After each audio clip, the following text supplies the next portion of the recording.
일단 지금 보면 최상목 부총리에 대해서 탄핵소추한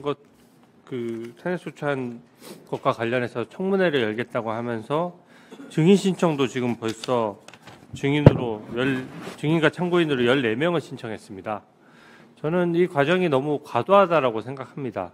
대통령의 탄핵이 인용되는 바로 그날 경제부총리에 대해서 탄핵소추를 본회의에 올리고 또 그것을 법사위로 또 보내서 청문회까지 연다는 것이 국익에 정면으로 반한다는 생각이 듭니다. 어제 한덕수 총리가 미 트럼프 대통령과 통상과 안보 문제로 통화를 했습니다.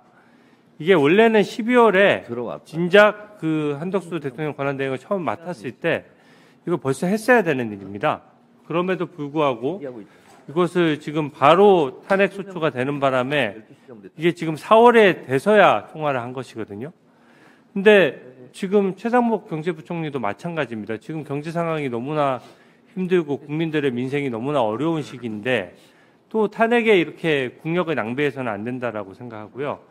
탄핵소추 사유를 보더라도 한덕수 총리에 대한 사유와 완전히 동일한 맥락입니다. 그러니까 한덕수 총리에 대해서 이미 탄핵소추를 해서 기각이 된 것이 확인이 됐는데 그리고 복귀가 됐는데 그렇다면 최상목 부총리는 실컷 탄핵소추를 해도 또다시 복귀될 것이 명확하거든요.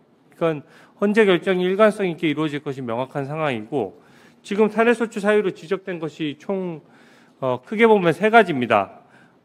마은혁 후보 임명하지 않았다는 문제 그 부분과 또 비상계엄에 국무회의로서 막지 못했다는 비상계엄의 공범인 것처럼 그렇게 의율한 부분 또 그리고 내란 상설 특검을 임명하지 않았다라고 하는 부분인데 이게 지금 전체 문구 중에 제 PPT 내용만 보시더라도 문구나 구조가 거의 동일해요.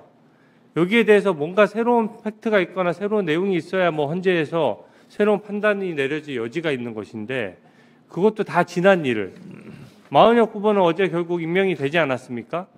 그리고 내란 상설 특검은 말씀드렸다시피 민주당이 제기한 의혹을 민주당이 이제 지명한 특검이 수사해야 되는 법률상 문제가 있어서 임명을 안 했던 것인데 이 사유를 가지고 지금 경제부총리로 이미 권한대행도 아닌데 지금 경제의 컨트롤 타워를 이런 식으로 탄핵해서는 안 되고 그렇기 때문에 이 절차도 생략하거나 간이하게 해서 빨리 본회의에서 이 부분은 정리를 해서 탄핵을 철회해 주시기 바랍니다. 민주당에서 탄핵 철회할 사안으로 저는 보여지거든요. 이상입니다. 대통령은 탄핵되었습니다. 그러면 최상목 부총리는 어떤 사람입니까? 제가 경제수장이라고요? 문재인 정부에서 윤석열 정부로 넘어오면서 문재인 정부 당시 경제 성장률이 4.5%였는데 윤석열 정부 올라오면서 경제수석이었습니다. 최상목. 경제수석이었는데 경제 성장률이 1.4%대로 떨어졌습니다. 이번에는 경제 성장률이 더 떨어져서 0%대라고 합니다. 이 경제 다 망친 장본인이 누굽니까? 최상목입니다. 한덕수입니다.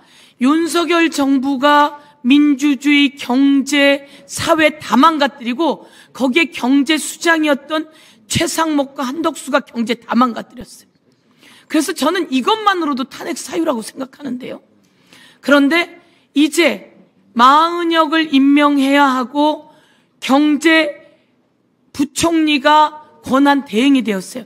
근데 끝내 임명하지 않았어요. 끝내 임명하지 않아서 헌법재판소가 시간을 가지게 하는 그 원인을 제공한 사람이에요.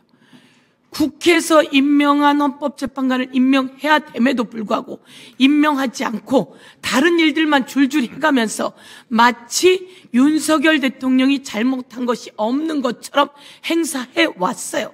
이렇다면 경제부총리로서 아니 권한대행으로서 엄청난 잘못을 저질렀습니다.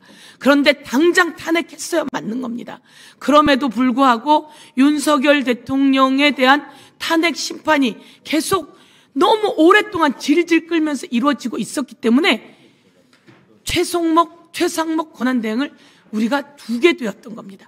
그런데 최상목 권한대행은 윤석열 대통령이 탄핵됨에도 불구하고 제대로 그 일들을 하지 않고 있는 상황이기 때문에 이 상황에서 최상목을 탄핵하지 않는다면 대한민국의 국회가 자기 임무를 방기하는 겁니다. 자기 임무를 방기하면 안 되고 자기 권한을 행사해야 되는 겁니다. 자, 지금 여기서 대한민국의 경제를 살릴 방법을 국회는 같이 만들어내야 되는 겁니다. 그러면 현재 경제수장으로 둬서도 안 되고 그동안 헌법을 위반한 행동 그리고 비상입법기구 관련해서 윤석열 대통령으로부터 메시지를 받았습니다. 그것을 위해서 경제회의를 해서 비상예산을 만들려고 했던 거예요. 이 모든 것이 위헌하고 위법한 상황입니다. 그리고 경제를 다 망가뜨린 이자에 대해서 법사위에서 철저하게 탄핵 청문회를 하고 그걸 거치고 바로 본회의에서 탄핵시켜야 된다 이렇게 말씀드리겠습니다. 이상입니다.